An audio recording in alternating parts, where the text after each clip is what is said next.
Welcome to my kitchen, Dr. Tamsin Lewis. Welcome back. You're the only second guest that we've had return to the show. So it's, Dr. Julia Shaw was the other one, who's the expert on memory and how little our memory works. She's always fascinating. I really like her.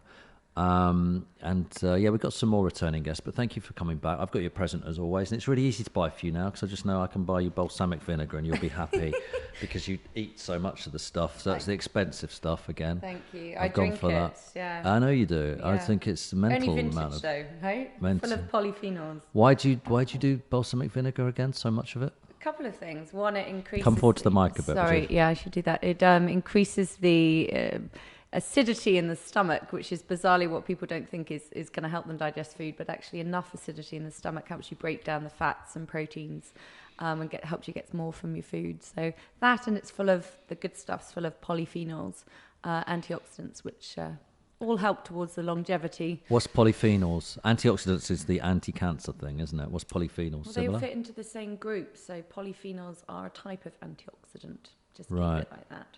Okay. And they're found in a variety of things, including red wine Right. and balsamic vinegar. Mark and myself have, as you know, have been on this clinical trial with Tim Spector, which we're very excited. We haven't got any of the results back yet, but that's all about what's going on in our gut, isn't it? Well, I think it's observing how your lifestyle is affecting your gut. Yeah. So much as your what you eat, how you live, and how that is changing the ecosystem that is in your gut, and how that then affects how you feel and function. How do you feel about supplements and vitamins and things like that? Because there's been a bit of stuff there was some stuff on TV the other day, wasn't it, where people were saying that they're pointless. You just get all your vitamin D from the sun, etc., etc. Where do you stand on vitamin supplements? I think that's a long topic. It was talked about on TV. I can't remember the doctor, but I got a few comments and a few patients writing in saying, but he's told me that I don't need to take any vitamin D and that, essential multivitamins are useless, a few things like that. But actually, having trained as a conventional medical doctor and being shown that you just need certain types of vitamins only when you're sick, my whole mindset has changed because I've seen the power that strategic, that means having evidence to suggest that they need to be used, can benefit people. And I know I've tried to get you on a supplement regime, but it's difficult because it's hundreds of pills for some people, but I use the term hundreds, but I mean, it can be at least 10 supplements a day, but it's all in the dose, the timing and the reasoning. Okay. So I don't blanket throw supplements at people without knowing why they need it, which is why we started with you with a blood test. So I have some data. All right, we're going to talk about, for anyone who doesn't know, Dr. Tamsin was on the show before and she went away and we did loads of tests and I'm the guinea pig. And so we're going to do the results a bit later, but we've got a few things to discuss before that. But in the vitamins thing, say you are, vitamin D deficient or some of the vitamins that the supplements you've given me, can you just take them for a short amount of time and then your body will then take over, or are you on a regime for the rest of your life? I always like to separate out between a treatment phase and a maintenance phase. So if you do a test like you or a number of people and see that your vitamin D levels are low, then there is a treatment phase and then a repeat test. And often, if you can afford it or your GP is willing to test you to see if you have been responsive to the dose. So take a supplement, test to see if it improves your levels, and then, taper off. A lot of people have higher vitamin D requirements than others. So there's a variability in how much vitamin D you should take. Okay. And that's genetics and that's also lifestyle. So the darker your skin color, the less vitamin D you get from the sun. Right. So your requirements are higher. So this is the whole era that I'm fascinated in which I practice of personalized medicine. What works for you doesn't work for him or her. Yeah. So, getting some information, genetic data, blood test data to kind of support why you need to take supplements or medications is helpful. Tamsin, can I ask you just to move your stool in a bit, so you can get a bit closer to the mic? Just because I know we're going to talk. I'm hugging the microphone. I feel. Yeah, you don't have to go that close, but it's just because when you go off, because it's a kitchen, it just goes a bit echoey. I feel like a nose. I feel like I'm coming into it. Anyway. That's it. That sounds really good. Now, two other things I want to ask you because I keep buying guests. I might lean on it. On my podcast, I keep buying guest things that I've been told are good instead of alcohol. So the first one is I keep buying things like Manuka Honey. Are they good for you? Is that sort of stuff good for you? That really expensive. Is it Manuka honey, the really expensive honey? Do you know? always do this. You say, is that good for me? Is that good for me? Is that good for me? There are lots of things that are good for us. We just can't do everything on a day-to-day basis right. because you just get overwhelmed. So expensive. It's a lifestyle and it's expensive, and information is overwhelming for people. So Manuka honey, you asked for 1 point. Yes, it's a useful substance, but should you have it every day? Probably not, because it's full of sugar and fructose, and ultimately it gets metabolized to All that. right. What about I gave Laurie off the slave. That was who I gave that to. Jason off Sleaford Mods. Laurie off Slaves. I gave apple cider vinegar, which everyone says is amazing. He's doing a shot of it a day. He says he loves it and he's feeling great. What is the point of doing that stuff? Is that good? I mean, it's one part of a treatment regime. So apple cider vinegar has multitude of benefits. Does that? Yeah, absolutely. Like your balsamic vinegar, similar. It's similar, but it doesn't have the polyphenols. But in terms of a digestif, improving the environment within the stomach, absolutely. And indirectly can reduce the glycemic load, so your insulin response to food. So how much sugar you're absorbing from food. So it's one thing, but does one shot a day make a huge difference to if you're still going out and partying and eating your McDonald's? Probably not. But if you're using it as part of a more healthy lifestyle generally, absolutely. How's your exercise regime been since I last saw you? Since you last been on this podcast? I see you all the time because we share a gym, but you're busy exercising and busy taking part in. You did a triathlon. Am I right in saying you've done an Ironman and 2 triathlons since the last time you come on here?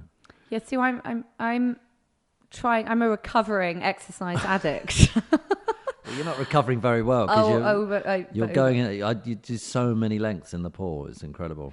So I mean, it's it's what you're used to, right? I think I do very little now compared to what I did when I was a professional athlete. Right. So I literally get in the pool for like 20-30 minutes now and do a 1 to 2K. But I have dipped my feet back into Ironman triathlon this year. I've done 2 half Ironmans, not the full distance, because I wanted to see what I could do on very little training and strategic supplementary support, plus the use of these crazy things called ketones, alongside some tracking. For example, the blood glucose monitor that I know you used when you were doing your Tim Spector trial. So I've been trying to kind of get some information about what is possible to do on less. Okay, tell us first of all what ketones are. You just mentioned them. What's that? Oh, let's go down that rabbit hole. So this is something called a ketone ester. Mm-hmm. So it's what they call an exogenous ketone. So it's putting a substance called a ketone into your body, which increases the level of the ketone in the blood, which makes your brain feel good. It sustains energy level. Your body can use it as a fuel, just like it uses sugar as a fuel. So it reduces the need for sugar as a fuel in the body. It came out of research that was done with the military at Oxford through DARPA organization, that it could keep the military personnel going for longer without requiring large amounts of food. So it's got increasing interest at the moment using ketones for performance, for brain health. It's something that a lot of people are looking at, but there needs a differentiation between being in a ketotic state. So if you were on the ketogenic diet, you would produce ketones, which make you feel good. Right. You can use ketones, like this ketone drink, if you're not on a ketosis diet, and you get similar benefits. Okay. It's a complicated rabbit hole to go down. Yeah, I think these are very expensive things, and they should only be used, strategically. Okay. What effect are you finding with them? Are you finding it's good? So I used it initially for a performance benefit. So I used it when I did that Ironman triathlon, and I just felt my energy was sustained longer. I didn't need as much. Is it legal? Totally legal, okay. Yeah. It's prohibitive to most because they're like 40 quid a bottle. Wow. And it's a startup now that came out of Silicon Valley called Human, HVMN. And I got interested in it because Rhonda Patrick, who I know you listen to quite frequently, she's just an amazing podcast linked to it with Joe Rogan, and she talks about exogenous ketones. So this is a ketone ester, which is different from other ketone salts like beta-hydroxybutyrate. Okay, I don't want to go down that, but all I want to What is say it? What is it? Well, people say that it's a molecule. It's made in the lab that is present in your body. Yeah. So when you starve, okay, if you fast, Right. Yeah. you break down fat. Yeah. You then produce ketones as a byproduct of that breakdown of fat. Okay, this gives those ketones, so kind of overrides that need to fast. Yeah. So you get a similar effect as if you've gone through a fast, and then you get that high. So it gives you quite a nice brain clarity, a nice feel. So the ketone diet that everybody's discussing, that basically is fasting to get your body to burn fuel in a different way. That people get really confused, and I'm glad you brought this up because I like to distinguish it. So a ketogenic diet is typically a high-fat, low-carbohydrate diet. Okay. Paleo diet. Paleo, no. So paleo does allow some carbohydrate. Right. So Atkins was the same as a ketogenic diet. Okay. It's high fat, low carbohydrate. Over time, you will produce, as a byproduct of breaking down the fat, ketones. Fasting is separate, okay? You can be on a ketogenic diet and not fasting because you're eating fat as fuel. It's a complicated picture. So fasting will produce ketones from your stores of body fat. Okay. A ketogenic, high-fat, low-carbohydrate diet, you produce the ketones from the fat you eat, the breakdown. So you do not have to be energy restricted. So you don't have to be calorie restricted on a ketogenic, high-fat, low-carbohydrate diet. So you're talking about eating meat and green leafy veg, and that's it? No, additional fats, which fill you up, provide you with the calories and the nourishment to keep you going. So you're not in a breakdown state, which you would be if you were fasting. So what sort of fats? Avocado, olive oil, coconut oil, macadamia nuts, Brazil nuts, eggs, tuna, sardines, salmon. Do we believe this is good for you?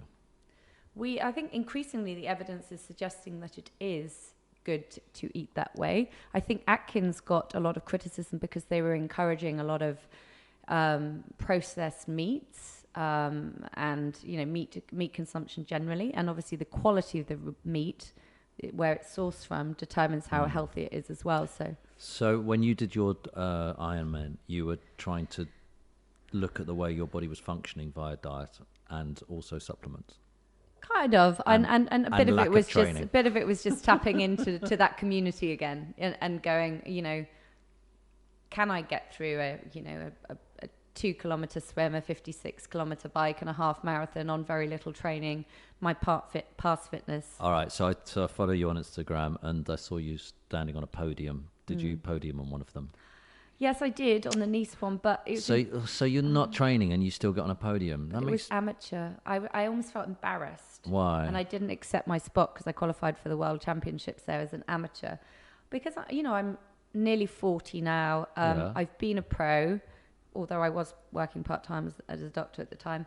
So to go back into it and see the girls who I used to race against, 15, 20 minutes up the road from me, who's now racing as an amateur, I almost just feel like I'll never be there again. So why am I here? Why am I even trying to do this?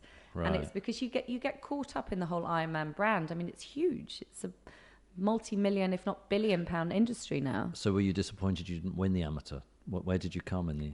Yeah, but then I found out the amateur third. But then I found out that the amateurs were like training full time. And I looked at the way they looked. And you need to hear this, okay? Because we talk about this all the time, right? Excessive endurance exercise does not give you, especially as you age, a healthy physiology and physique. The women did not look feminine, and please don't anyone take this as a criticism, because it's fine not to look feminine if you choose that. Yeah. But I do like to maintain a bit of femininity, a bit of body fat, and the women that won it, I mean, they were just ripped. 9% body fat. Don't believe they'd seen a period for a while. And their skin looked very aged. That's what endurance sport, especially in the sun, does to you. It breaks down. Does that worry you when you were doing endurance sports? It definitely aged me. And I did a lot of blood testing, and we put it through some software called the blood chemistry calculator, which we did with you, which essentially predicts stuff from your blood tests, including a biological age. And I was, my biological age was something like 15 years older than I am. Oh, wow. Yeah.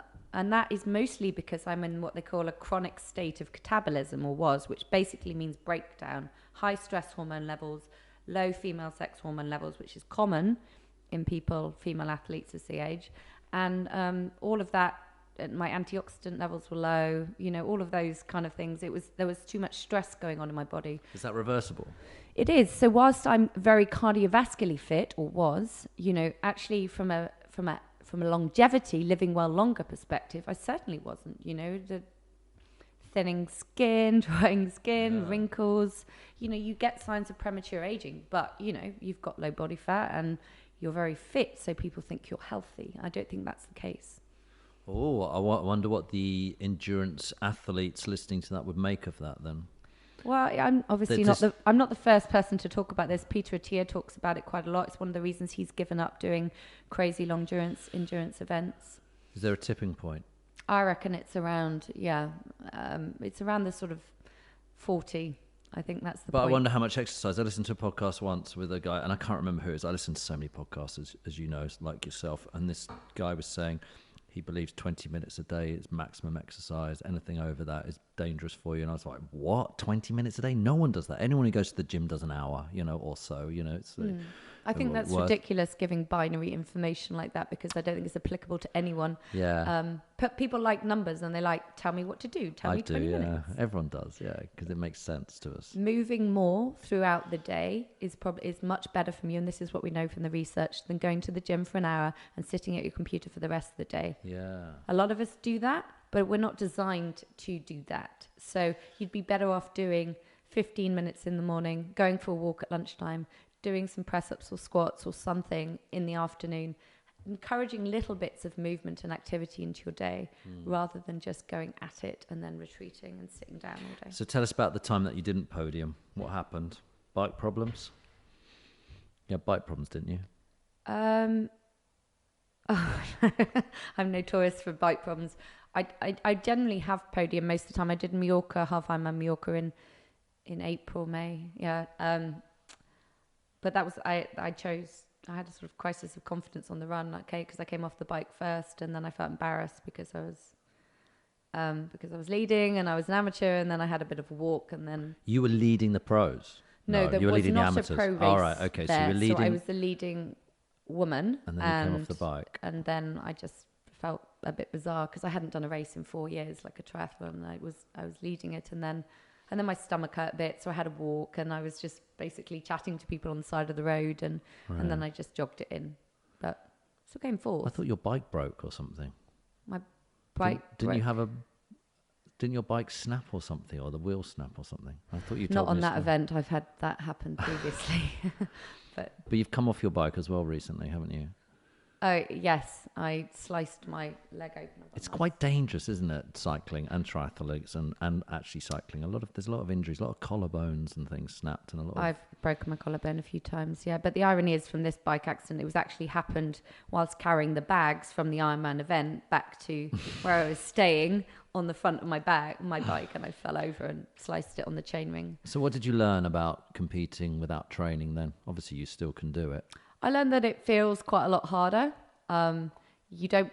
It depends really on your mindset, how hard you want to push yourself. And some of the best athletes are able to push themselves to the point of near death and then retreat.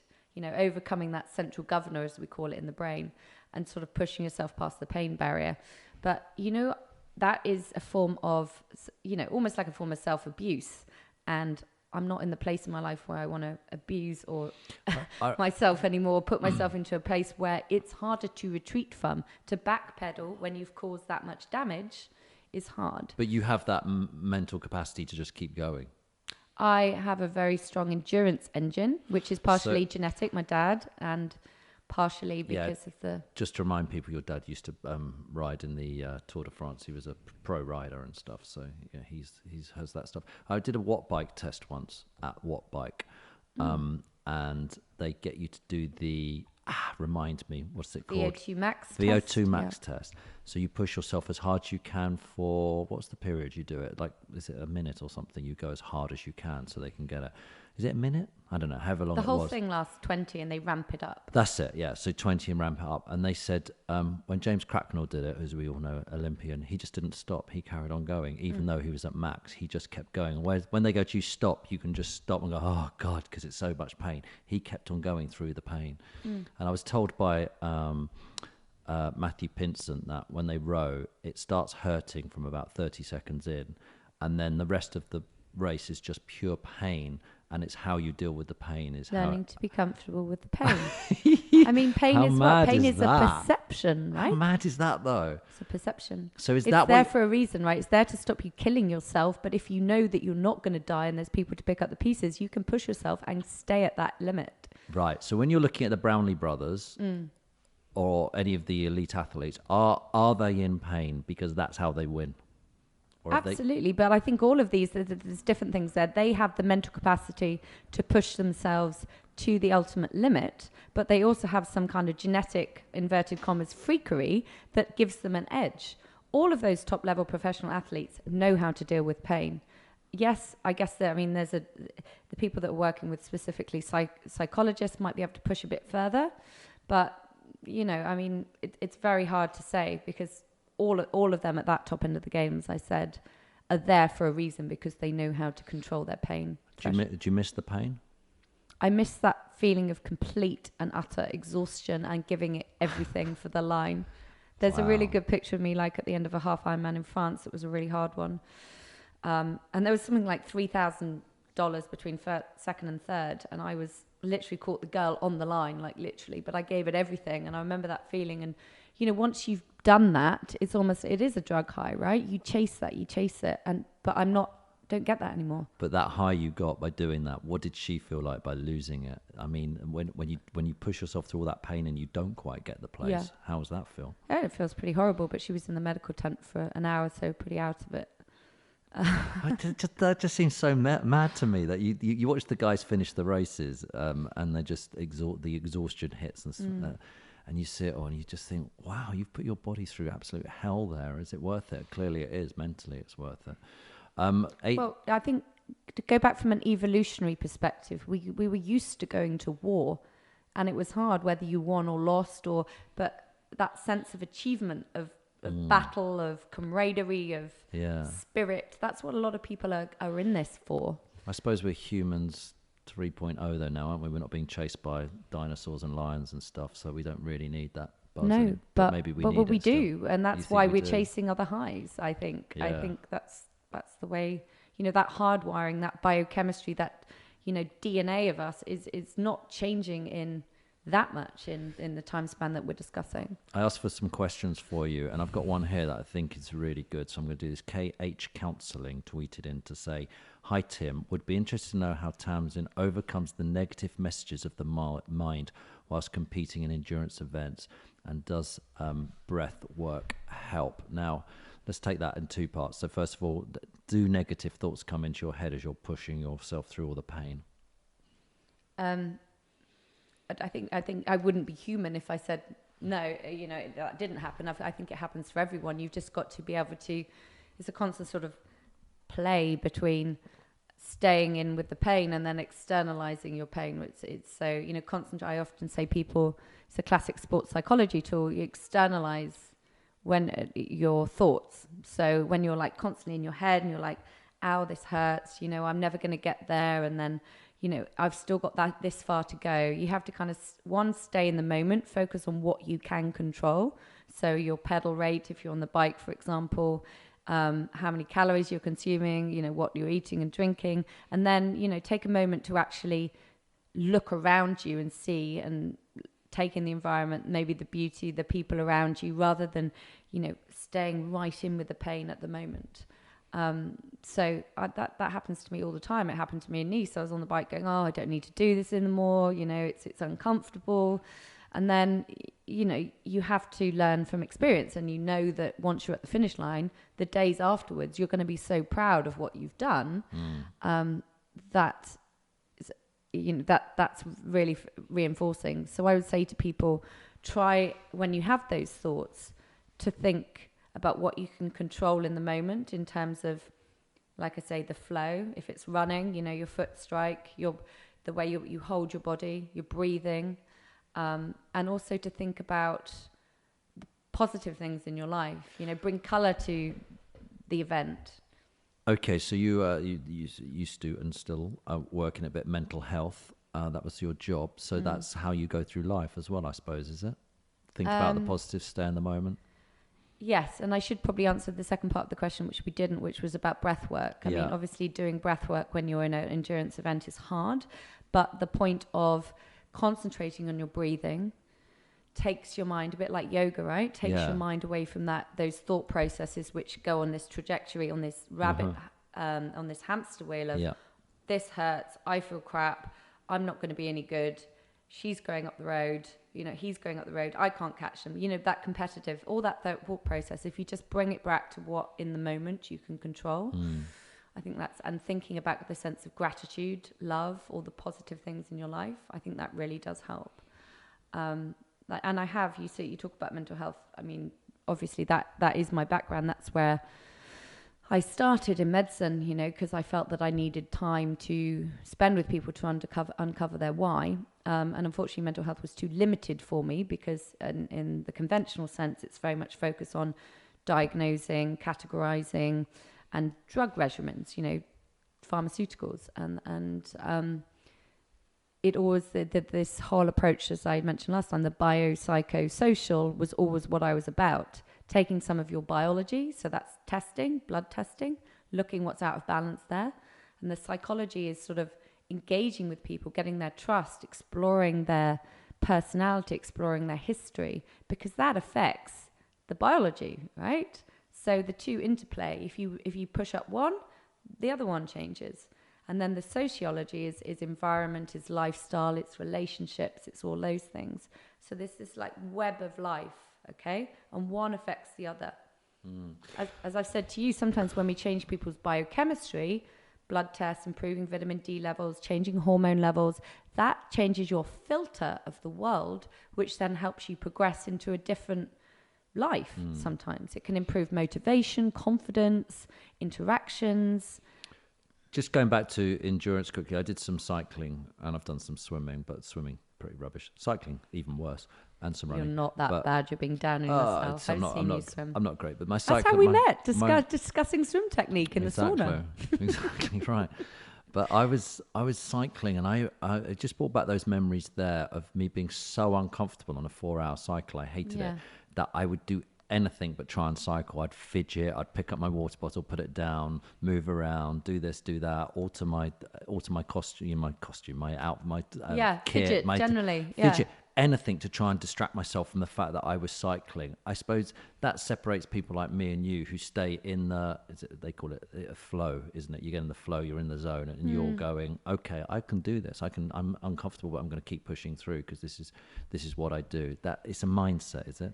It is, but I think, for you, it was just at that time, I think it was just another painful thing for you to have to do, to force yourself into. And you wanted to do that for your own, self-esteem, confidence, distraction, whatever. But at the end of the day, it was still stressful and you had a lot of other stressful things in your life. And telling a body to go, right, you know what, I'm just going to put you on another stressful thing now. No wonder it was uncomfortable. Yeah. So, part of that is learning to be kind to yourself. Which reminds me about my swim with Duncan Goodhue, which was horrific.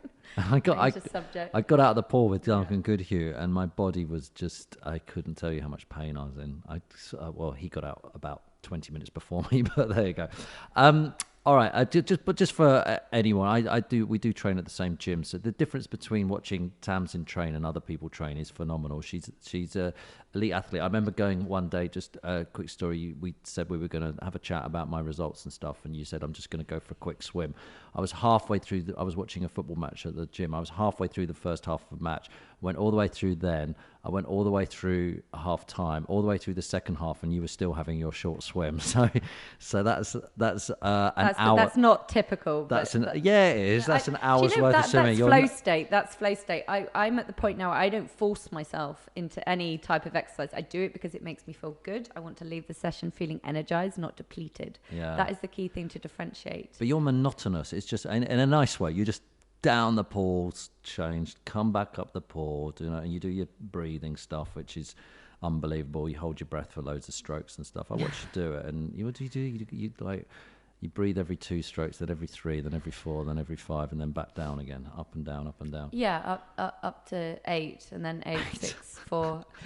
Because what we know is that build up of lactic acid after holding your breath for 8. It actually means you get an adaptation, you get a training benefit you have to do less volume, but if you're holding your breath, that lactic acid exposure means that you get fitter from doing less. If you're an amateur, go on, plus slightly pseudo euphoric, Is it? I mean, if you that breath you get again after holding your breath, that is. It's like it's very primal. Right. Try it. I mean, try doing some breath holding or swimming underwater for as much as you can, and breaststroke try and get up to a length. Oh yeah, that's fine. But actually to swim 8 strokes and keep on swimming for the length of time you do. If you're an amateur swimmer, try it. It really hurts. Even when you get up to 5 and 6, it's just absolutely painful. It's painful, and it kind of overrides a very natural reflex to gasp for breath. Yeah, you feel like you're drowning and suffocating. It's horrible. Let's face it. It's really not nice. Try it, everyone. Let's talk quickly about, because you know a lot about supplements. You're talking about the ketone stuff. When you're on the amateur circuit now, doing triathlon or Ironman, which I'm not doing anymore of, but which you're not doing any more of, is there doping going on? There must be, because I watched that documentary called Icarus, where he tried to do it. Was it called Icarus? Yeah, it was called Icarus. Everyone knows that. They did that gave good exposure. It was great. So do you think when you're out there, because the advantages of it are so high, well, let's talk about that in a minute, but do you think people are doping on the amateur circuits of all these things? They must be, right? Oh, they definitely are. I don't think it's as common as people would think, but I think that is definitely happening. They did a study at the Ironman 70.3 European Championships that's held in Germany. I think it was 2014, and I was there, and I remember filling out the survey, and I just couldn't believe the results, because it was something like 30% of all people had tried some performance enhancing substance, and they admitted to it. It was an anonymous survey, right, but they admitted to it. So these are things like, like testosterone, DHEA, other anabolic steroids, EPO. I think EPO use is very uncommon because it's very difficult to get right. From what I hear, I learned a lot about illicit drug use through growing up with a father who was a professional cyclist, who didn't ever do drugs, but he was Tom Simpson, who famously died on the Ventouse Domestique. And so he lived with drug misuse constantly. So I learned a lot about it through that. Domestique is one of his team who he lived with him. He gave him, his last Coke before he died. It was fairly dramatic, and there's a wonderful, evocative book written about it. Put Me Back on My Bike, which discuss all we've discussed about the power of the mind. Put me back on my bike, even though I'm pretty much dead. Yeah. And then cycling a few more steps up the road and then falling off and dying. Mind over matter. So do I think performance drug use is common? Yes, but actually and I do still work with some professional athletes and some high-level amateur athletes, and actually they're all very anti. They all very wanting to be clean, but maybe that's just the people that come to me because they want to do it properly, through supplements, through testing. But I have raced against people that have been known drug users. But what is clean, and what is like vitamin D, ketone? What is where does the advantage stop and the cheating? Well, there's a very clear line set by the World Anti-Doping Association, which you can look up online through the global but how drove. are they deciding? How are they deciding whether one drug's all right for you? Well, often they decide too late. Some teams are on things that only a bit like Sharapova. At the point of her taking that drug, it was not banned. And then they knew that she was taking it, and they found evidence that it was performance enhancing. So if people are that invested as an amateur into improving their performance and working with a world-class doctor, then they could be on all sorts of substances that the World Anti-Doping Authority do not know about yet, that are in research, that are used in rats. We know that PPRA inhibitors, for example, there's things that are in the research that people are using. So it's impossible to track this stuff, really, isn't it? I think that the authorities, it would be too expensive to track it properly. We know, even as my time as a pro, I think I had two blood tests. It's much more common now, but definitely in the amateur field, the testing is just couldn't keep up with the drug misuse. And there's some warped doctors out there that give you what they call therapeutic use exemptions, TUEs, so that you can use testosterone. What's the solution? I mean, the British cycling team, or Team Sky, I think it might have been. Isn't it sort of the average rate of asthma in the country is 10% or something like that? I'm making these figures up, by the way, but the Sky team is 80% or something, because if you do, if you take that drug, it's going to be good for you. So, it's the press do pick up on these things and kind of highlight them or inflate them to something they're not quite, because salbutamol, if you take 10 puffs of or 50, I think Froome was done for. You try taking 50 puffs of a blue salbutamol inhaler, you'd be on the floor. It makes your heart race, it makes your potassium drop, and it's not very nice. So it would only be one tool amongst a whole range of things they use. They use these. There's a Cycling Weekly article talking about the use of ketone esters. Right. They use supplements. So when do they decide? Probably use infusions. When are they going to decide that's going to be banned? They can't ban it because why do they ban things anyway? Because they're harmful to humans, or because they're perceived as cheating? I think if they can show a significant enough performance benefit. So, for example, testosterone is a huge one, right? It increases the thickness of your blood. You can carry more oxygen. It increases muscle strength. It reduces lean body mass. It's big, but small things like vitamin D would have a tiny benefit in comparison to things like EPO and testosterone. So why is that not cheating? Because they're natural, I guess they're more natural substances. One, they're not prescribable. Testosterone is a prescribed drug. EPO is prescribed drug, both hormones. Okay, so what are the big ones we know? EPO. But these people want to do it because it makes them feel superhuman. Right. I remember a pro cyclist telling me that he felt completely different after a cycle of HGH, so that's growth hormone and EPO. You become a different being. And if you get caught... But it doesn't turn a cart horse into a racehorse. Right, yeah. Okay, you need talent first. You need talent and drive, training and all that. You need the right mentor. So Lance Armstrong was still an extreme elite athlete, and this just gave him a little advantage. And one would argue that he also got more money, and therefore he was able to afford better doctors and nutritionists and drugs to be able to manipulate it, because this is all complex. The kind of medicine I practice is really complex and expensive because there's so much testing.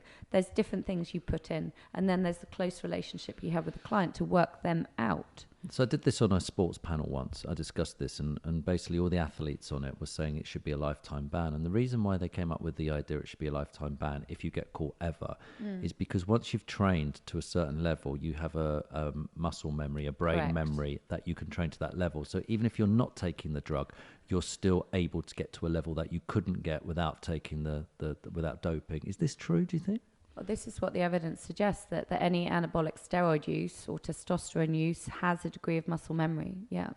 But so if you were to provide the body with the right training stimulus in the future and nutritional support, you would be at an advantage, from a higher advantage than someone that hadn't done that. However, psychologically, and I know this from speaking to people who have tried things in the past and then come off them, you never get that same feel that you got back psychologically when you were taking performance enhancing drugs. So should it be a lifetime ban, do you think? Is that an unfair question to ask you? I think I do not think that it should be. I'm always a big believer in second chances, and I think people can act quite impulsively, and if you don't know better, you could take on advice from someone who you trust. Yes. And then get carried away. So I do believe people should be given second chances. I think, if you've done it two times, Yeah. 3 times, I think you have to start being a bit more. But, this is a very complex question because, as you say, the line is so fragile between what's legal, what's not. Yes. So mere mortals like me who don't understand these things, you start getting thought that, hold on, if I go and take a load of EPO or something, I can compete against Lance Armstrong, which, as we know, is nonsense. What is it that it's actually doing? What are these? What is the doping? What are the supplement? What are the drugs actually doing to make you a better athlete? Is it just about better recovery? No, it does different things depending on what you are taking. Right. So, for example, testosterone is we'll stick on that point. Testosterone is a commonly used performance-enhancing drug or derivatives of it, like Anavar, an anabolic steroid. Right. That has 2 effects. I touched on it before. It improves hematocrit, red blood cell count in the blood. Red blood cells carry oxygen. The more of them that you have, then the better able you are to carry oxygen and deliver oxygen around the body. So you are a stronger, more efficient athlete. Okay, so your VO2 max would go up. So that's one effect of testosterone. It thickens the blood. You might have heard of the concept of hematocrit, of 50% being the legal limit. If you go above that, it's banned because that's a sign that you're probably doping. So testosterone thickens the blood, increases your red blood cells. It also has a direct impact on muscle strength and tone. So you get stronger more easily. It also seems to reduce body fat. So that's body composition effect. And then it has the third effect of the effect on the mind. So we know when people have high testosterone levels, they're more motivated, they're more aggressive, they're more risk-taking, and they're able to push through pain more. So on the converse to that, if you have low testosterone levels, then you're more likely to have lower motivation, lower mood, lower muscle strength, and you're more likely to have retreat more and not put yourself out. Okay, so I'm reluctant to ask this question, but I'm going to anyway. So if you start putting testosterone in men, they become kind of these great big giant men, Neanderthal type, strong guys with a good mindset or whatever and stronger muscles. If you start sticking it in women, doesn't that start kind of change everything? They start turning into men. Well, 2 things here. Remember the athlete, Semenya, Yes. the intersex athlete, Yeah. who was doing phenomenally well, but she had high testosterone levels normally because she had testicles which were producing testosterone. And she was doing really well. And then they said, well, actually, you can't have your testosterone levels this high because you're competing against people that are naturally lower. So they gave her something to block that, and her performances declined dramatically. So that's a classic one. There. Secondly, in the sort of Russian doping that was talked about on the Icarus, all of those athletes that were doped, quite religiously in that period, then started actually to request sex changes. I mean, it was crazy. It had effects on their mental state, the physiology. The women who were put on testosterone, they then.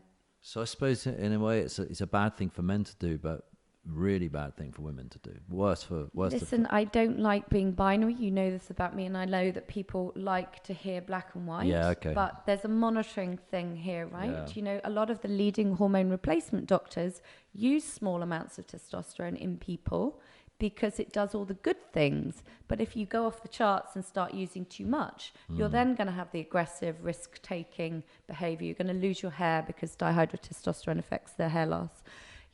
But actually a small amount in people that are deficient has huge effects on mood, motivation, all the good stuff. Is it killing sport though? I mean, because when you see someone do extremely well at the Olympics, you start going, yeah, right, they've been doping, haven't they? And when you see a country doing really well, it's a problem for us as viewers, isn't it, and spectators?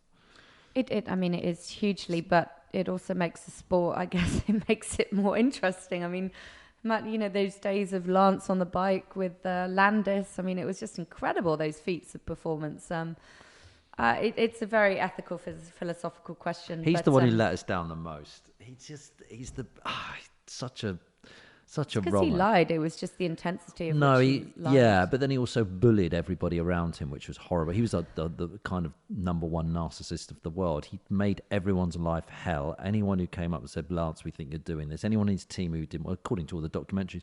But there must be a stage that you're sitting there. I've always thought this, when you're lying there after a day's racing, and you've got your blood on the wall and you're putting more blood into you, there must be that stage where you think, I'm not sure this is right. I think we might be cheating here.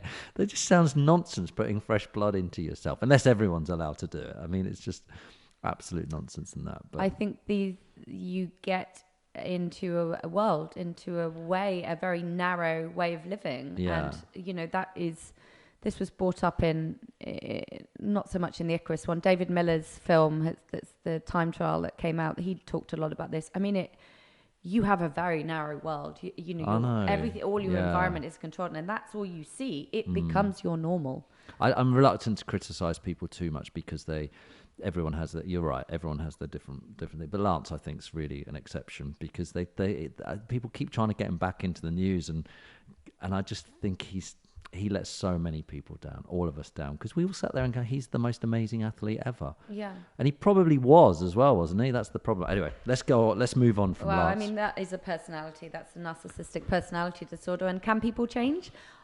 Yes, and I think he has done some work. If people are willing to do some, to recognize that in themselves and do some psychotherapeutic analysis, can we forgive? I always like to forgive but spend people. some time looking up narcissists. They actually like that stuff about themselves. So they like people giving the intention back. Yeah, I think depends how far you're Lance gone. has been through therapy. He's a new person. Yeah, exactly. And there's a lot it attracts a lot of people. A lot of narcissists get attracted into sports, obviously for the reasons of what it stands for. Let's talk about you and your... all the validation that comes with it. The love, yeah. You know what? Having been in that world, it's very hard, when all people, you're amazing, you did this, you did that, and that is addictive in itself. But one's need for external validation has a psychological basis. That's people saying, look, you're this, you're that, you did this, and associating who you are with what you've achieved. Yeah, defining yourself by that. Let's talk about your business. How's that going? Because explain what your business is to anyone who wasn't watching the first podcast. I don't really like to talk about it as a business, but it's evolving into that just because of what the way it's gone. But essentially have a consultancy which is evolved out of my way of looking at different people through this biopsychosocial approach and helping people live better within the context of them. And for example, so I take at the moment the business is called Fiber Health. It's actually, that business is dissolving in the next few months. I have a new business partner called Victoria Fenton, who is the COO of the company, and she is a trained naturopath and functional medicine practitioner. She's very knowledgeable, very smart, very quick, very organized. So what we're doing is creating packages for people which are based on those different pillars that we talked about. So some of the blood testing, gut testing, hormone testing, and then we use relevant genetics. All the stuff you've done, and then teasing out of each bit of test data the blueprint of you. And then with that, working with people to change their lifestyle, their diet, adding in strategic supplements where people are deficient or out of balance, and then looking at how we change up the hormone function as well. So how to get your hormones to work for you. So those are the different. And why are we dysfunctional? You've jumped off the question. Let me finish on about Go on then. the Sorry, business. go on. So the way the business is evolving is to try and get how the data speaks to who you are, and this is the whole personalized medicine, which is the future. And I'm not claiming to be able to solve any part of that, but what I'm doing is encouraging people to, be more engaged with their health data and to understand it. Because the amount of people that come to me and said, well, my doctor did my bloods and they said they're all fine. And I'm like, well, did you get the results? Do you know what your iron level was? Do you know what your vitamin D level is? Doctors in general practice are designed to keep us, as to control disease and to help disease. And a lot of people go there and they're not particularly sick. So the conventional medicine system doesn't have an answer for them. We're about trying to get you more optimal so that you don't develop these the common diseases which people do when they get older. So why like we're going to go through some of my stuff in a minute, but why isn't everyone just perfect? Their hormones levels perfect, their blood's perfect, all those sort of things. What's happening to us then? Well, I think the more you look, the more you find. Yeah. So there is a part of that too. You know, that the science is so accelerated now, so that we're able to access information about people that we weren't before. So I think to answer that question, it is a difficult one. I think the environments in which we live are increasingly not how we were designed to, from an evolutionary perspective. We live in very closed environments. We're exposed to a lot of pollution. We sit a lot. We close off our hip flexors a lot. Our postures are terrible. Yeah. You know, we're very externally driven now as a society. So the definitions of success, financial success, I think that plays a big part. I think the quality of the nutrition we have on a daily basis has reduced. You know, we're not eating off the land as much anymore. We're eating out of plastics. You know, the quality of the produce is far less. I think that's a big part of it. Stress, sleep dysfunction, and stress and sleep dysfunction. I know you had Matt Walker on because he's amazing. You know, that's a huge pillar of it too. And our sleep is disrupted because. You know, I haven't had Matt Walker on yet. Sorry, you've talked to me about Matt Yeah, Walker. I'm desperate to get him on. I've tried to get him on. I've had Dr. Mir Craigan, who talks a lot about sleep. He's the guy from America. He's written all these books about it. Yeah, which is similar to what Matt Walker does. Sleep's so important. It's turning out to be really important. It is, but now people are getting stressed about the fact they should be sleeping better. So it's like, you know, how much do you do? I mean, you need to do the key things. You need to be aware that you have a sleep problem, and then you need to put in the tools to try and change it. But, you know, obsessing, waking up in the night and looking at your... Prince Harry's wearing a sleep ring. Is that what it is? What's that? What's the ring he's wearing? So Prince Harry's wearing something called the Aura Ring. This has come out in the press the last few days. The Aura Ring is something that that leading integrative medicine doctors and, you know, just motivated individuals are using to track their stress and their sleep on a day-to-day basis. So I met the founder at a Finnish conference. They're a Finnish company with Ben Greenfield, the famous biohacker, 2.5 years ago now. And when I looked at them then, I was like, this is something special because it proclaimed it looks at the changes in blood flow in your finger. You wear it. It links to a nice, neat dashboard on the phone. Yeah. And the reason it's useful for practitioners is because you can become a coach of the client that if you were working with them. For example, if your client had an Aura Ring, you can become a coach. You can see their heart rate variability, which is a measure of fight, flight versus rest and digest. So too much stress, sympathetic nervous system, fight, flight. Yeah. Your heart rate variability, interestingly, goes down.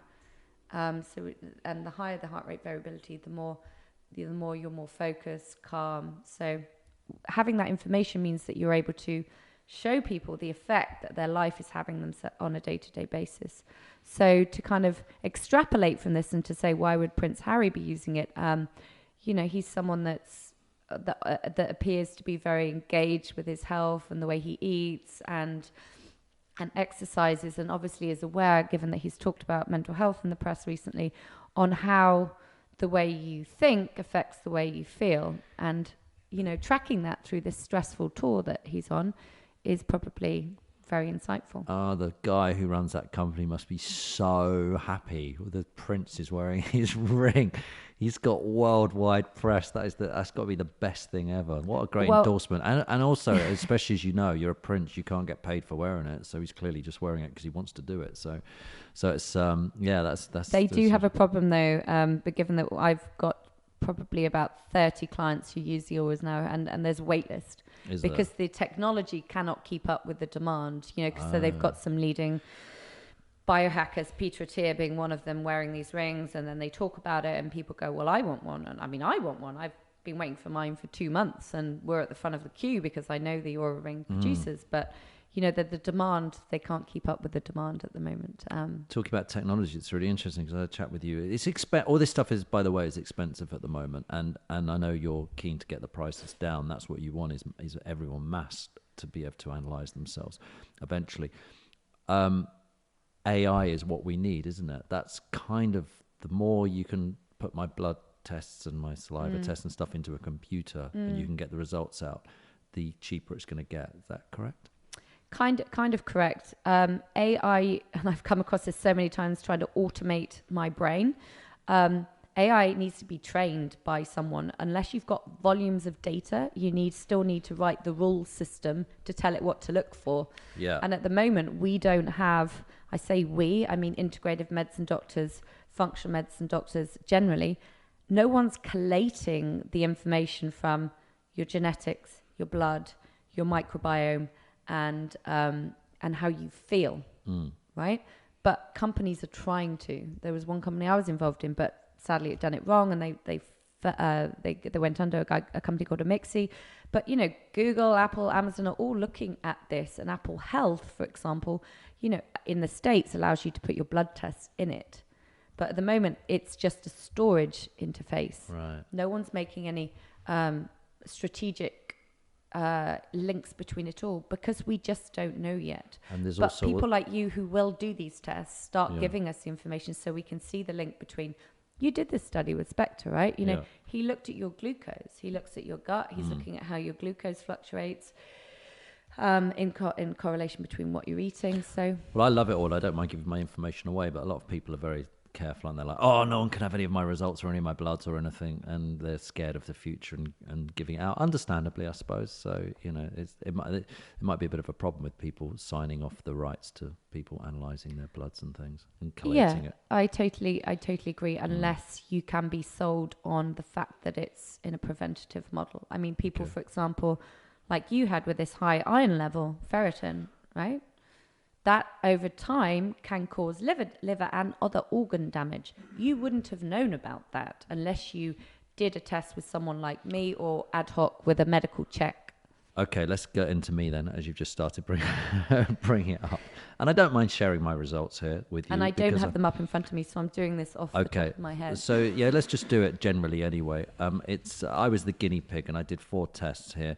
I did blood, saliva, urine tests, and feces. So let's go through all 4 of them. What are you looking for? And then give me some sort of gauge, rough results, and then what we can do about it. So let's start with blood. When you took my bloods, I had bloods at the doctor. They're quite basic. Then suddenly I go and do bloods with you, and I seem to get this reams of results come through. It's much more detailed, isn't it, the blood tests you do? What are you looking for in the bloods? So we're looking, you know, you obviously rule out disease. So if there's anything really red, you then say, right, you need to go and see your GP, or you need to be referred to a suitable specialist. That could be things like, you know, if your blood cell count's very low or very high, for example. So saying that we've excluded disease, we then look at how we can improve your blood to improve how you feel. So we ask how you know, take a baseline. How are you? You're okay, bit tired, bit stressed, bit run down.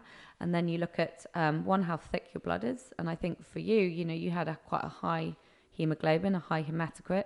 You then had a high, what they call ferritin level, the iron storage protein. Now, you know, in a conventional means, it wasn't high enough for them to go, you know, it's a problem, but it will be a problem as you age because you're not losing iron. I'm storing too much iron. Yes, and that might be a genetic thing. We haven't gone through in detail your 23andMe data because I've got it and we have to push it through something else. I'm going to take a breath there. But there is something called the hemochromatosis gene, which is quite common in people, especially Irish origin. And that means you extract and store more iron in the blood. And once in the body. So it comes out of the blood and your body pushes it into places like the liver. Having too much iron in the body over time can cause damage to the organ, because it's like, you've seen things rust, right? That's kind of what happens in a cellular process. It makes everything else more sluggish. So you don't want that. And unfortunately, this is one of the things that got picked up on the TV doctor the other day. He basically said everyone should take a iron supplement, which is total nonsense, because the more testing you do in people that are well, you see people with high iron levels, especially men. Women, not so common because they lose it. Yeah. So I've always been reluctant to give blood because I often feel tired. And one of the solutions to this is you say that I should be giving blood. Yes, so there's that misnomer there, right? Because, you know, all these adverts out there like Floridex saying take iron because it helps energy. Yeah. Actually, excess iron makes you feel crap. You know, people having iron infusions in different places, you know, if the level's too high, so again, going back to balance. So the iron thing is one thing with you. So with people with hemochromatosis, and this is recognised in the NHS, you undergo something called giving blood, therapeutic phlebotomy. So you go to Blood Donation UK and you say you're doing this for altruism, and if you haven't got any diseases, they'll take your blood from you and your iron level will drop down. And that takes the burden off your liver, heart, other organs. So I do encourage people. So just before we go into saliva, urine, and feces here, I haven't done your other bits of the blood as well. Oh, go on. You know, I just before we get to that, vitamin D a bit low, magnesium low, stress. How healthy am I as an overview before we get stuck into this? Am I okay-ish? Well, yeah, I often say you don't read people from their data. It's only part of what you do. Okay. Right. I speak to you, and you know, I feel like you're loads better than when we first met. But you know, you're still on this trajectory of learning about yourself and getting the right people involved to help you. Right. So else in my blood, vitamin D is a bit low. Magnesium was low, which is very common in people these days because magnesium is used up by stress, as it were, for want of a better sort of terminology. And we don't get enough of it in our diet anymore.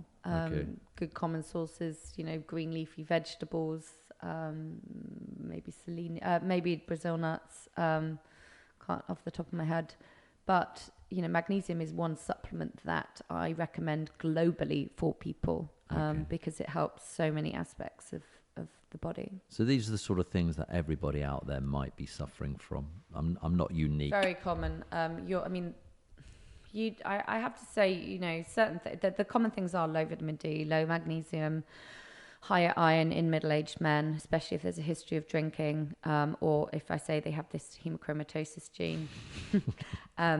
You know, that's common. Okay. It's not common in women, as I say, because they lose iron in menstruation, or most do. But actually, postmenopausally, or if you've been on the pill for a long time, you can get high iron levels as a woman because you're not losing it in blood. So if you were listening to this and you think, I feel a bit lousy at the moment, I feel tired all the time, maybe I've got a high iron. How do you go about testing that? Will doctors test for that? I have to be a kind of gatekeeper to the NHS, just ethically here. You know, just you can't overwhelm your doctor with wanting a blood test. But if you are genuinely really fatigued, then you know, a standard blood test in the NHS, which looks at thyroid, which looks at iron, which looks at B12, which looks at vitamin D, is helpful. They don't tend to do that. And they don't give you the results, and they don't do anything about it because they're too busy, unless it's red. You could be right at the end of the range. See, this is where we've got the problem, because I went for a blood test and they just said a low vitamin D, which is what you came back with. And so I had some vitamin D and that was it. But no one ever looked at my iron, or if they did, they didn't tell me about it. So they wouldn't have done. I mean, they rarely do it in people. So, you know, there's lots of consumer health testing companies popping up now, which, you know, Medichecks, Thriver. It's affordable to do a blood test. You know, if you can prick your finger at home, you can drop a few drops of blood into a pot and send it off. They're fairly accurate for things like iron and thyroid. I still think that the ranges need to be made more narrow for certain people, because at the moment we've got a range for you is the same as the range for me, which is nonsense. You know. What about, let's go on to... So to finish your question, that you can go online and buy a blood test. You know, we do blood testing all the time, but we're not the cheapest because we also do the analysis. But companies like Medichecks, Thriver, THR, IVA do offer them relatively inexpensively. Okay, so let's go on to which one should we do next? Urine, saliva? So the urine test you did this complicated test called the Dutch test. Yeah, I was looking at my hormone levels, which is a wonderful test when I can get people to do it, but it's £400. And it's a 5-step spit, saliva, and 5-step urine test where you pee on thick strips of paper. Did I have one here last time? I don't know. It's fine. They're like strips of paper. You wee on them. I keep them in my bag just to show people. But you wee on them and then send them off. What that does is give us not just the snapshot, which a blood test does. Yeah. So your blood levels of certain things change frequently, especially hormones. Your hormone levels are going up and down all the time. Your cortisol, your testosterone in response to your environment. You know, that's normal. So the measuring over the course of 24 hours gives us more insight into what your body is doing with hormones. But specifically, the Dutch test, dried urine test, comprehensive hormones, looks at the stress system in the body, the adrenal glands. And everyone's heard about burnout, adrenal fatigue. Adrenal fatigue, yeah. It's, you know, it's a concept which isn't quite right. You know, the body doesn't actually just give up and stay in a state of fatigue. There are ways to improve it. It's more of a down regulation, a brain saying, you can't keep going like this because you're going to burn yourself out. So it stops you. It makes you retreat, which is what burnout and adrenal fatigue feels like. Horrible. So that gives you an insight into that and whether you're still producing lots of cortisol or you're at the other end of the spectrum, burnout, which is low cortisol, low DHEA, other things. It looks at that. It shows us how you're metabolizing, processing your testosterone. Lots of men convert their testosterone to estrogen, especially if they've got a liver that's not working amazingly, one that may be full of iron, especially if they are eating junk, their gut's not working well. There's a genetic component to how well you detoxify, process things. And also there's the whole thing about environment estrogen exposure. So we get estrogens from plastics, from, drinking our coffee out of our coffee cup. We get it through the tap water because loads of women are on the pill and it's leaking into the water source. So our male exposure to environmental estrogens goes up, and estrogens make you store fat. They make you feel fuggy. They reduce the effectiveness of the testosterone, which makes you male. So there's a kind of balance there. So for us, when we looked at your Dutch test, you were kind of okay on the testosterone, but you were off the charts on your estrogen. So what we did is say we need to work on, supporting your liver. We need to get you clearing your estrogens more so that your effective testosterone levels go up. Now, I usually get people then to gut test to see if we can fix something there. At the same time, we use something called DIM and other supplements, which is actually found in broccoli, which help stop that conversion of testosterone to estrogen. Okay, so there's a nutritional component, and then sometimes in some men, to give them a kickstart, we do use a low dose of an estrogen blocker, a medication, which I advised for you, perhaps just to see how you felt the difference, if you felt the difference from having less estrogen in your body, whilst we did the underlying work on treating the gut, supporting the liver, getting you to give blood eventually, those kinds of things. Okay, so no quick fixes, just a bit of information. So you talked then about gut.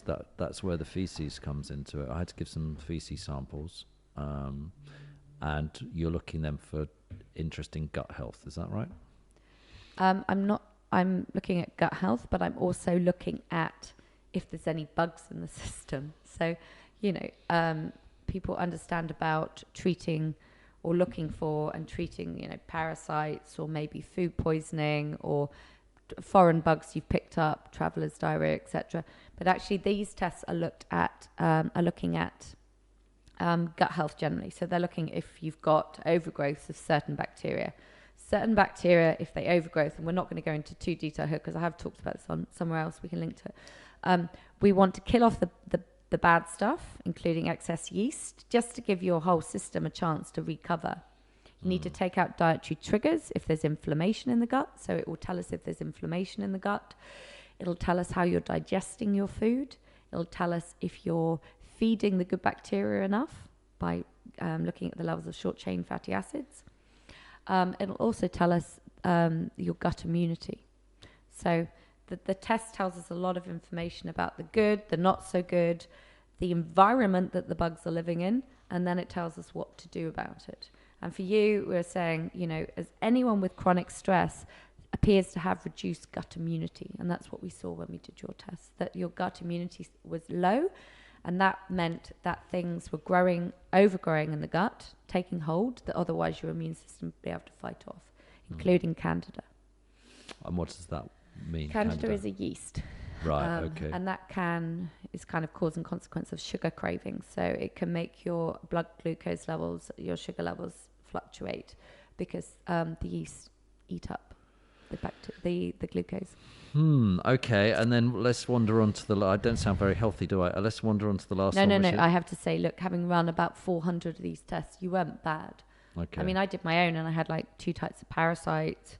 Did you? A bit of C. diff. I had Giardia, which is I probably have had for years. And what's Giardia? Giardia is a type of parasite that lives in sort of dirty waters, and loads of athletes have swam in dirty lakes and waters, etc. So I had that, but no doctor picked up on that, and I'd done a few stool tests at different points, but because the test is so so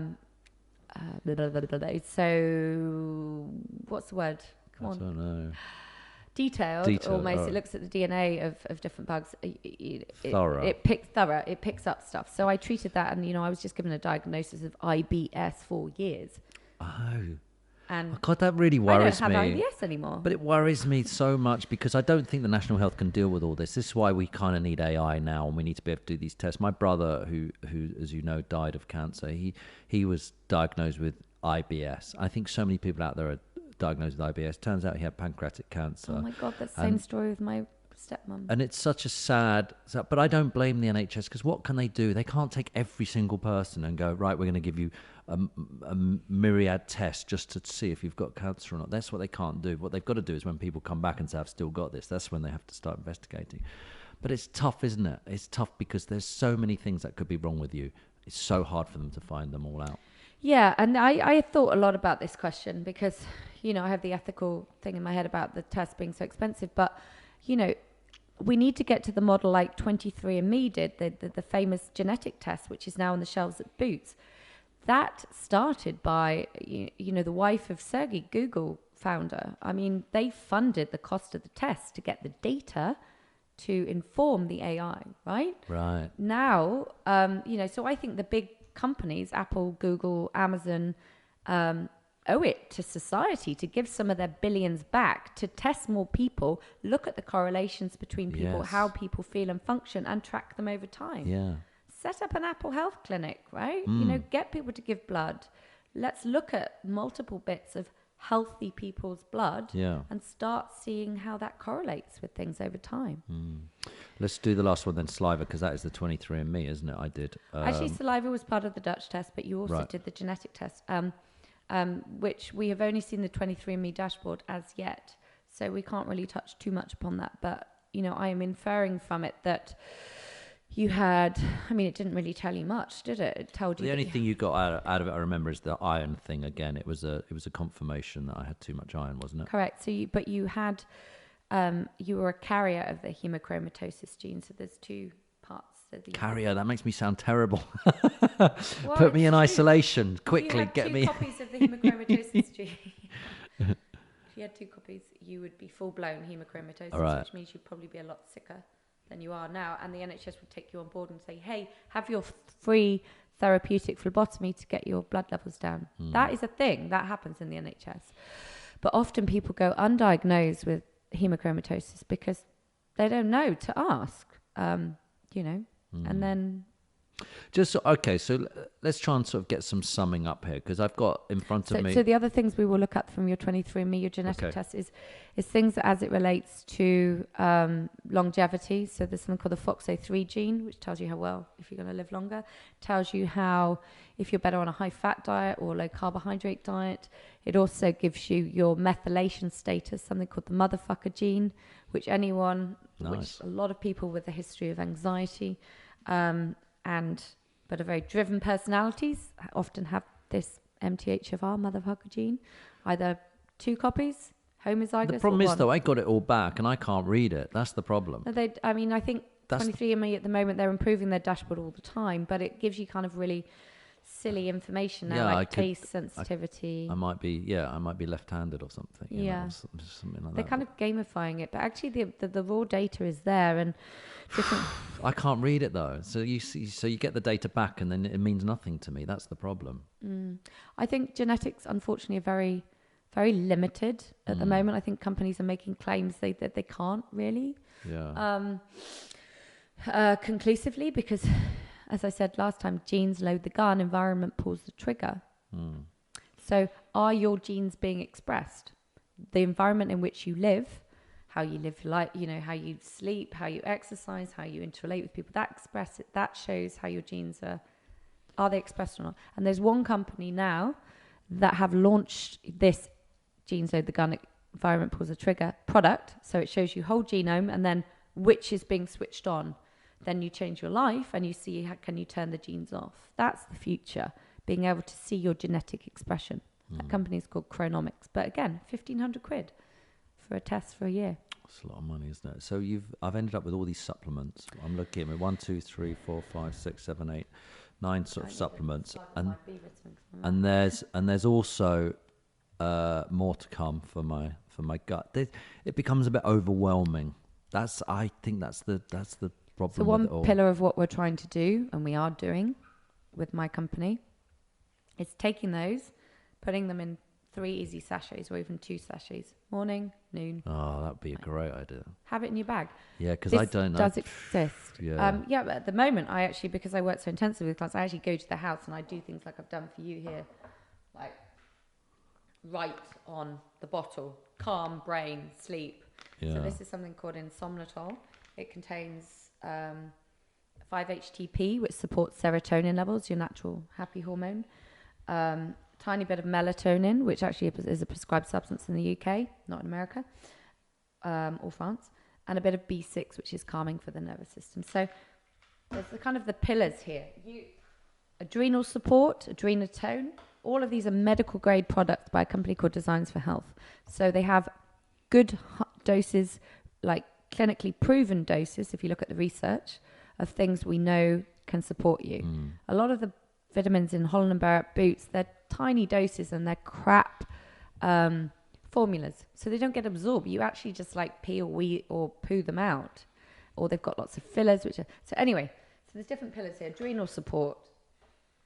Alpha GPC is a nootropic, but it's what they call a choline donor. It improves choline function in the brain, which helps short-term memory, mood, vocabulary, lots of things. Really good drug. Oh, I need gives you that vivid one dreams. for vocabulary. Lipoic acid is a glutathione precursor, one of the major antioxidants, supports your liver function. That'll help your iron levels come down alongside giving blood. Omegatropic is a combination of glycerol phosphatidylcholine and omegas, fish oils, in a high dose, good quality. This one should keep in the fridge so that the fish oils keep stable. Got a liquid form of curcumin, turmeric, which is highly bioavailable, so absorbed very well. That's an anti-inflammatory. That's to help with all your muscle aches, pains, and also indirectly improve inflammation in the mind. And we know that that is correlated with mood. So all of these have multiple benefits. That's alpha GPC, and then there's one more which is actually called phenylpiracetam, again a nootropic. That is separate and actually slightly controversial, but is used by a lot of executives to improve brain focus. Controversial mood. because It's controversial in terms of you can't prescribe it, and it's difficult to you can buy nootropics online all the time now, but it does seem to have real. It's strong effects. It's moving so quickly. Is it hard for you to keep up? Well, this is why I'm like on it all the time. Yeah, actually, a client asked me that today. Like, how do you ever switch off? The hardest thing for me is finding like-minded individuals who really get this, because I always used to feel like, I was kind of like the round, the square thing in the round hole. Yeah. And now, even my mum goes, rings me up and said, "Mum, Tam, it's on the front page of the Times that gut health's important, or that inflammation in your brain causes depression and anxiety disorders. You were talking about this 3 years ago." I'm like, "Yeah, thanks, Mum." So it's nice that we're all moving towards figuring this stuff out, that your biochemistry affects your psychology, which affects how you feel and the kind of lifestyle choices, that this interrelationness is there. And the problem with conventional medicine as it's set up is that it's all siloed. You go to your GP, you can't handle everything, and he pushes you to your neurologist, the cardiologist, and there's not the interconnectedness. So we need tech to kind of, as you say, AI, to make these so that the doctor then can bring it to life. I'm going to ask you finally the impossible question then to answer for all our listeners out there. Obviously we could do the sort of eat well, have some exercise and all that sort of stuff, but what can they do if they're feeling a bit crap about themselves and sluggish? They just have to keep looking online, seeing where the tests are coming up. What would your advice be to them? No, I think it's very hard to navigate this. There are, podcasts are a really good source of information, but because it is so personal, I think it is important to try and, get some information about yourself and find a practitioner that can help navigate it. I don't want to overwhelm people with this. The common, we can do all the testing in the world, but certain things are, the output is similar. Okay. Take the supplements away, take the treatment away, the pillars of your life, right? Finding time for you to exercise, to get light in the morning, to cut off the blue light in the evening, to look at your purpose, your passion in life, to work on your gut health through changes in your diet, figure out what works for you, and if changing up things, if following I don't know, Deliciously Ella diet, or it doesn't work for you, then try and invest some time and maybe even money to get more information. Yeah, I always think the thing which stuck out with my interview with Tim Spector was when he said that he was lacking B12 because he'd gone on a vegetarian diet, and then he went, well, I had some red meat and my B12 went up. And he thought, well, actually, that's the best way of doing it, rather than trying to take the supplements. And it's that weird thing that if you end up on one of those diets, it's a bit of a minefield. Yeah, I don't like the binary diets. I think this is a complex field, and you becoming self-aware is helpful. I think going on a carnivore diet or a paleo diet or that kind of diet, it's hard because it's easy to get things wrong. People get ketogenic ketosis diets wrong frequently, and they trash their sex hormones and their thyroid, for example. So eat more nutrient-dense food. Have your shot of apple cider vinegar with your food if you can. We all know to avoid refined sugar where we can, to limit and moderate alcohol intake and drink in a social environment. We know that, people who are moderate drinkers live longer than teetotalers, but that's not due to an effect on the alcohol. It's due to the fact that what alcohol does to you puts you in places that open you up and change up your, anyway, you get that. So I think, basic principles, air, movement, light, relationships, job, posture, and then trying to avoid, commercial plastic foods wherever possible, filtering your water, glass bottles, all of that. I mean, it's complex, but try and do small things every day and don't get overwhelmed. Go, oh, it's not going to make a difference. Yeah, it's a minefield. There's so much. I listen to so many podcasts on it, and I end up finding it's just such a minefield. But I enjoy it all. I'm doing a lot of sauna treatment at the moment, as you know, because I enjoy that. Rhonda Patrick tells me it's good. So, okay. Well, listen. Thank you so much. So for you, the key things were, working on the liver. Yeah. Getting your detox better so that you and getting your iron levels down. We know that there are adrenal issues as it relates to chronic stress. So supporting you there, having an awareness is one. Doing mindful breath work, breathing, improving your sleep, changing your outlook, doing therapy. All of that affects that.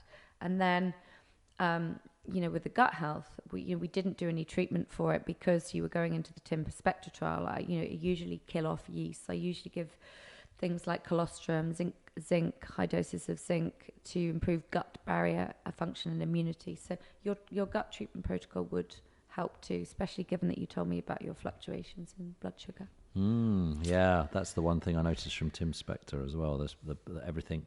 But on we will that get to the place. trial. We will get to the place where you can be your own health detective. So if people want to follow you and ask you questions at sportydoc, SPORTI doc, DOC is where you're at on Twitter.